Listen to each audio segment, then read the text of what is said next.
Hola muchachos, you're listening to English Made Simple. This is episode 25, número 25.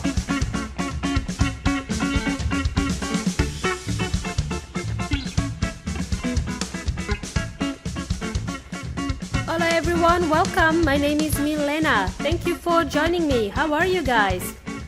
How was your weekend? Did you do anything fun on the weekend? Like, for example, you could have listened to this show. You know, some people think it's fun. My family think it's fun. It's better than going out, drinking, doing crazy things, and then regretting it later. Anyway, enough of this gibberish, Milena. Welcome, guys, for the 25th time. Woo! For the new people joining us, welcome, amigos. Make yourself comfortable, pónganse cómodos, and enjoy the show. Disfruten el show. English Made Simple will make your life easier in an English-speaking country.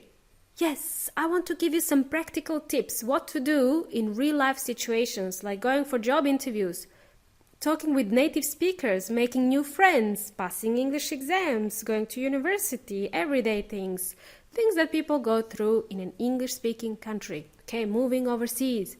You know, I wish someone prepared me for the real-life situations when I was moving to New Zealand 20 years ago. Okay, I had to learn everything by myself, and I know how frustrating it can be. It can be really frustrating and disheartening as well. So, what are we going to talk about today, Milena? Sobre qué vas a hablar hoy, Milena? That's a very good question. I don't know. My husband suggested I should speak Spanish more often on my podcasts. So I said to him, cállate, cierra tu boca y sigue limpiando los platos, cállate. For the rest of you who don't speak Spanish, that just means shut up and keep cleaning the dishes. Now he will keep quiet and I can continue recording this episode in peace. Cállate. In today's episode, we will talk about acronyms, acronymos, and how they can help you prepare for job interviews or write essays. Native speakers live by acronyms. They love acronyms.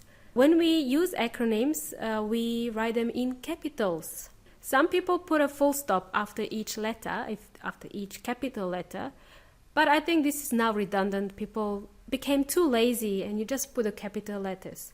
I will also give you examples of the most popular acronyms, some acronyms that we use at work, and I will also give you an example of some acronyms that we use with friends, and also I'll give you an example of an acronym that you can use as a formula to write an essay or to answer job interview questions.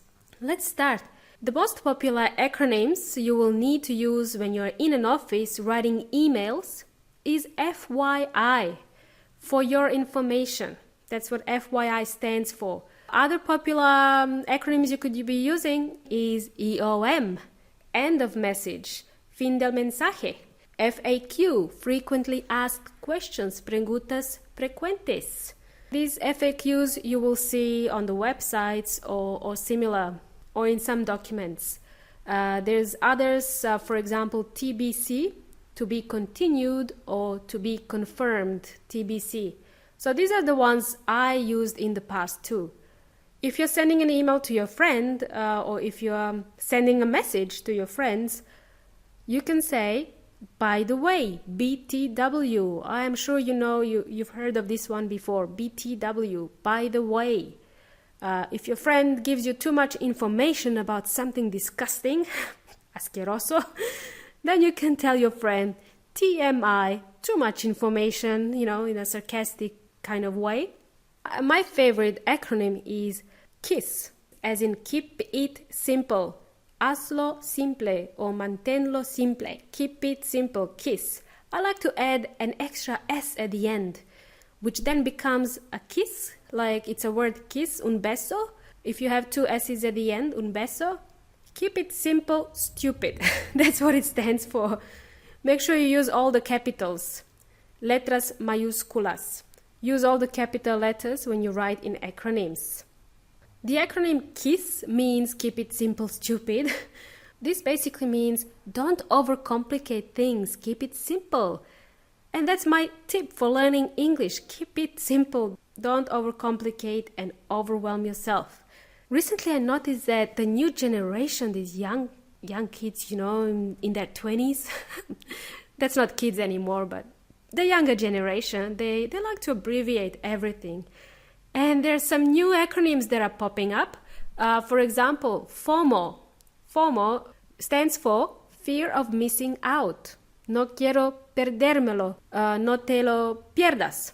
That's what fear of missing out means, FOMO. And nowadays it became part of our regular vocabulary, FOMO. There's another one, YOLO. I heard this in the movie the other day. I forgot which movie it was. YOLO, you only live once. Solo se vive una vez. YOLO. Okay? And you write all capitals. Younger generation, that's how they talk.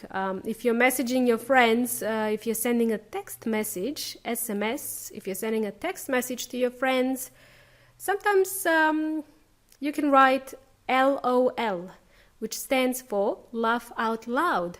Muchas risas. Laugh out loud. That's what it stands for. When you write a funny, silly joke to your friend, you can say LOL, LOL, and that stands for laugh out loud. Another interesting acronym is WTH. What the hell? ¿Qué diablos? WTH. I use this one a lot when I send messages to my friends. I said WTH. ¿Qué diablos? What happened? And WTF. And WTF, what the... I'm not going to tell you, it's quite rude. Basically, it stands for ¿Qué wea? ¿Qué wea? What the... I'm not going to tell you. Right, let's get serious now, shall we?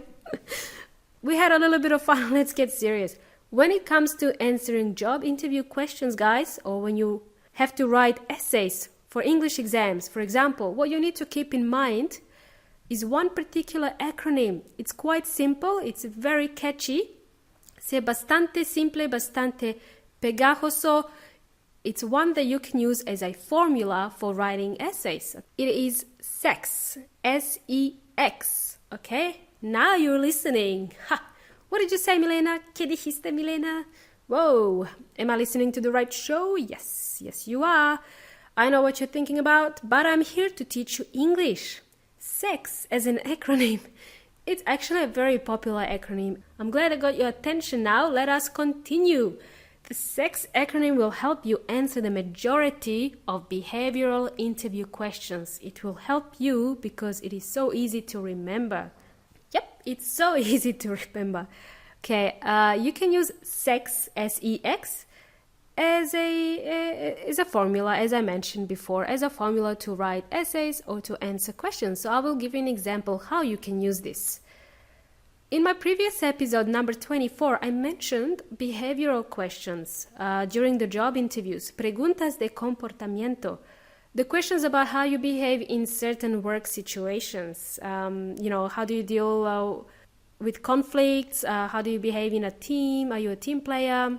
And these are behavioral questions, and we are going to use this acronym to help you answer behavioral questions.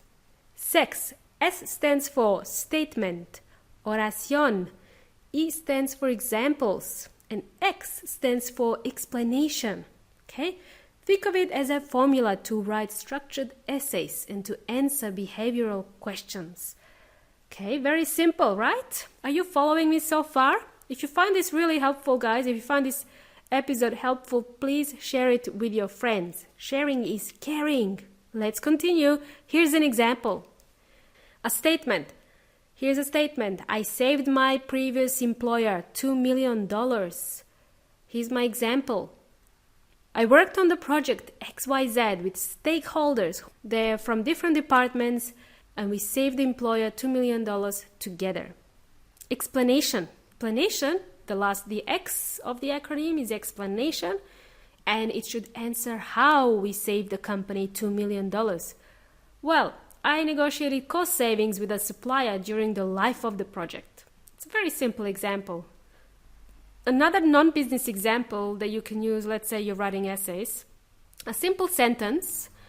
Writing essays is not easy for many students. Full stop. That's my statement. Example. Though students might have good research skills and writing skills, they still find it difficult to write essays.